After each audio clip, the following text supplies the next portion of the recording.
According to Keefe D., a self-confessed former shot caller for the South Side Compton Crips, currently awaiting trial for the murder of Tupac Shakur, there were 4 men in the white Cadillac that pulled up next to Tupac when the fatal shots were fired that night in Las Vegas in 1996. Keefe claims he was in the front passenger seat. His friend Terrence Brown was driving. Keefe's nephew, Orlando Anderson, who he claims pulled the trigger, was seated behind Keefe. And lastly, there was a guy next to Orlando Anderson in the back seat, an individual that Keefe claims refused to fire the shots.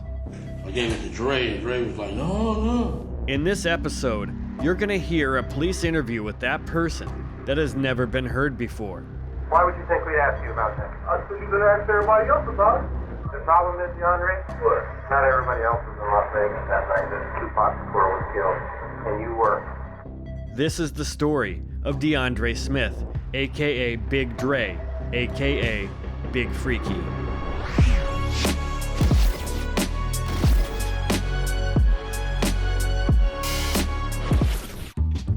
Smith was a big man. His height has been reported as anywhere between 6'3" and 6'7", and he was north of 300 pounds.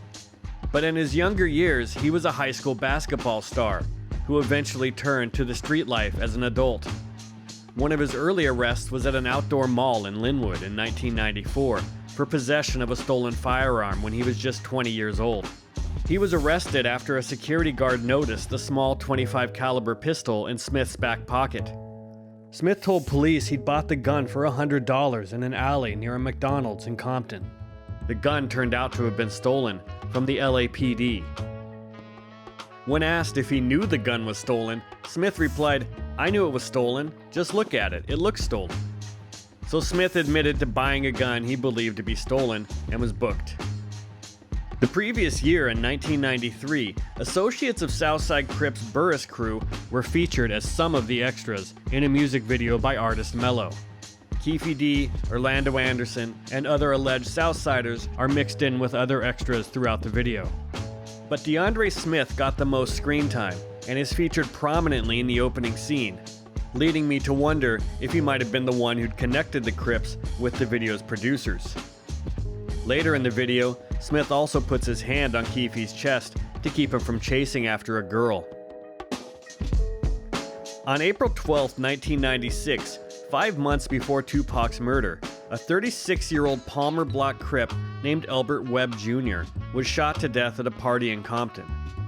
Witnesses claimed the suspects were Orlando Anderson and his friend, Deandrae Smith, both armed with Mac 11 assault pistols. They shot Webb in front of multiple witnesses.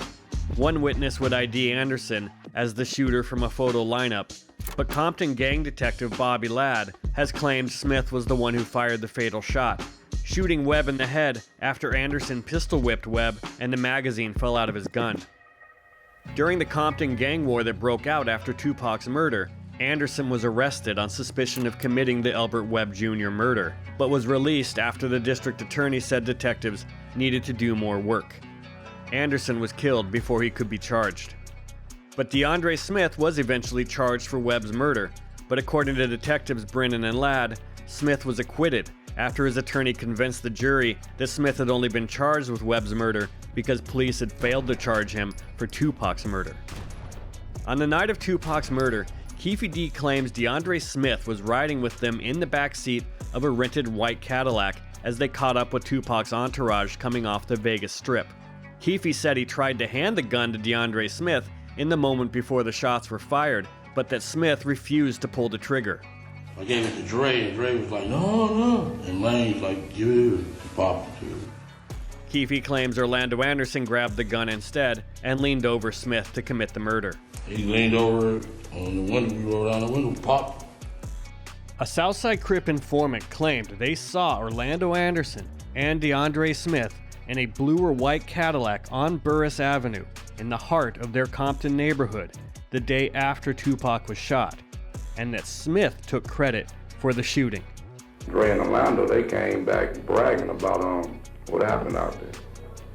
He seen Tupac and Big Suge, I think, in a BMW, and he said he let off on him. Dre said he himself let off on him.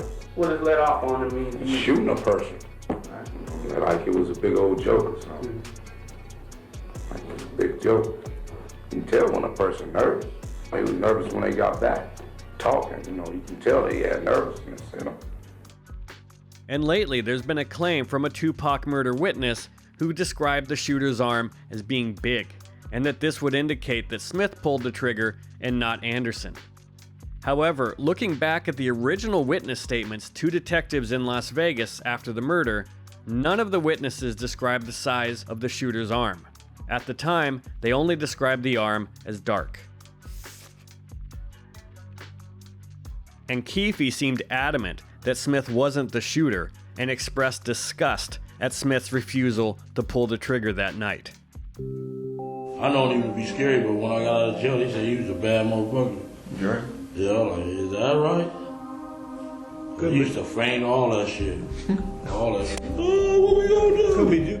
Once we got out of the car, he was acting like a bitch. Then I was like, shit, get a hold of yourself, bitch. Right. Fuck it, yes. What was he saying?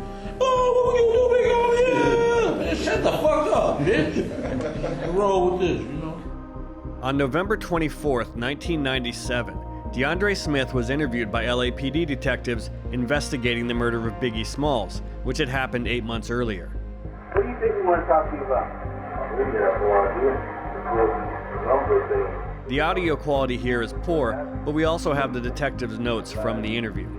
Smith admits to attending the vibe party the night Biggie was killed, but he's extremely uncooperative and claims he isn't a gang member and pretends he doesn't even know close friends of his like Orlando Anderson. All the rest of them, I don't know either.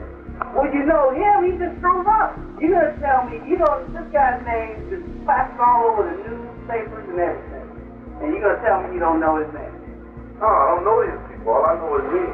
The detectives lecture him about his life choices and how he can lie to protect his friends, but they aren't going to show him the same loyalty. You have the right idea. You know what I'm saying? Deandrae, listen. You're a young man. You probably could have really done something good with your life, and you still can. You were a star basketball player, probably smarter than the average Joe on the street. And when you say, the only person I know in that picture is me, that's right. And you know why? Because you need to watch out for yourself. Because I'll tell you, there are some people in this picture right here that will screw you in a flash. Because you don't know who we've talked to and where we've been. Naturally, the conversation with the LA detectives turned towards Tupac's murder, and Dre admitted he was in Las Vegas the night of the shooting. I want to know who was with you in Las Vegas the night Tupac Shakur was killed. With me. Well, myself. You know that's not going to fly on me. Just in my room by myself.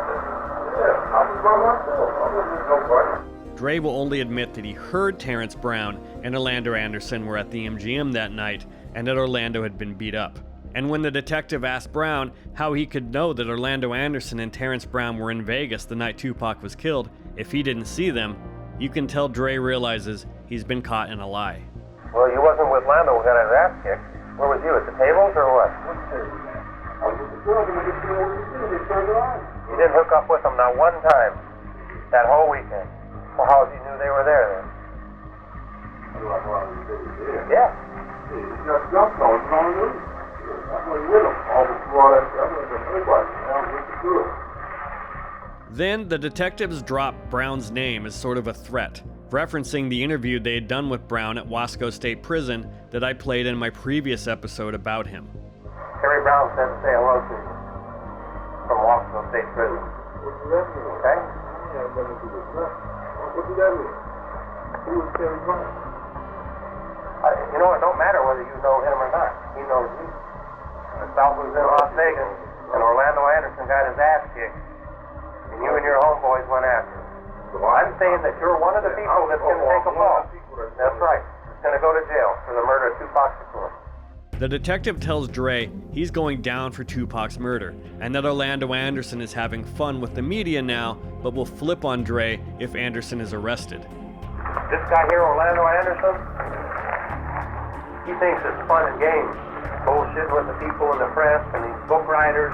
I just want to let everybody know, you know what I'm saying, You know what I'm saying? I didn't do it. Put in a public appearance on Thursday morning, turning up on CNN to offer a soundbite to the effect that he didn't murder anybody. Anderson denies that he's a member of the Crips gang. Police in his hometown of Compton disagree. And you don't want to let this thing die. That's stupid. You don't want to let it die. He's got to be suing people. He's got to keep all this stuff in the papers. Well, what do you think's going to happen if somebody puts a pair of handcuffs on him and arrests him for the murder of Tupac? No, all bullshit aside. What do you think's going to happen? Do you think he's going to take a fall? He's got these highfalutin, high-priced attorneys. Do you think that they're going to let their client take a fall? Hell no. You know who's going to take a fall? You're going to take a fall. They'll roll over in a flash, big drag, pull the trigger. No, I'm not going to tell him. I'm just out of bullshit. I've just been a stripper all day. Dre, I'm just telling you what happened. We've been through this so many times. That's what happened. I know. All right? I knew you was going to ask me that anyway before the big small. Why would you think we'd ask you about that? You know what I'm saying? Why would you think we'd ask you about that? I thought you could ask everybody else about it. The problem is, Deandrae, not everybody else was in Las Vegas that night that Tupac was killed. Okay? And you were. And Terry Brown was. And Orlando Anderson was. When shit hits the fan, T. Brown's going to roll right on home. And I don't give a shit whether you say you know him or not. He's your running buddy. He was there in Las Vegas with you guys, okay? He places you there, places Orlando there. That's no big deal, because Orlando got... I was there. That was Orlando Anderson. Yeah, he didn't place you in no goddamn hotel room. We've been told by more than one person that you were the one that pulled the trigger, and I know you got the balls to do that. You ever been to prison? No, you haven't. You're going to catch a hot one right out of the bucket, and you will die in prison.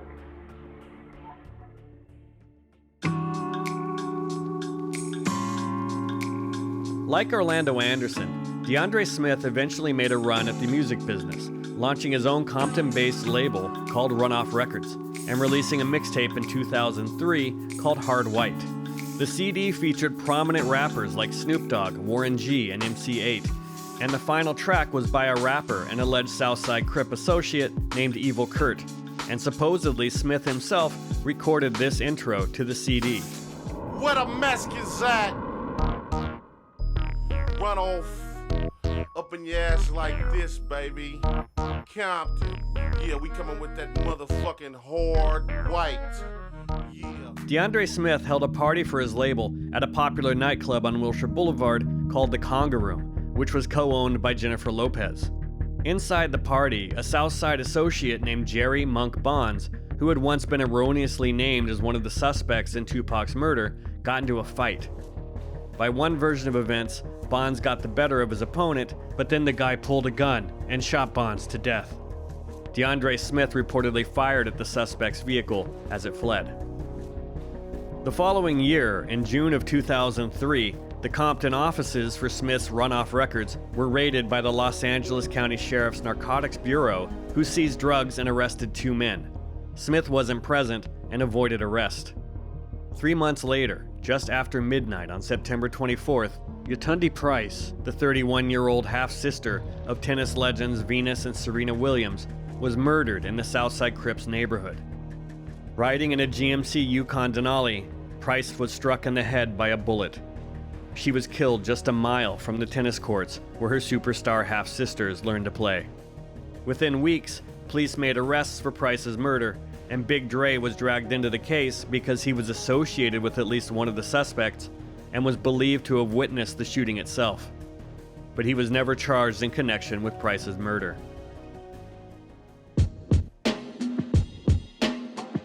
Like Terrence Brown and Orlando Anderson, Deandrae Smith took whatever he knew about Tupac's murder to the grave.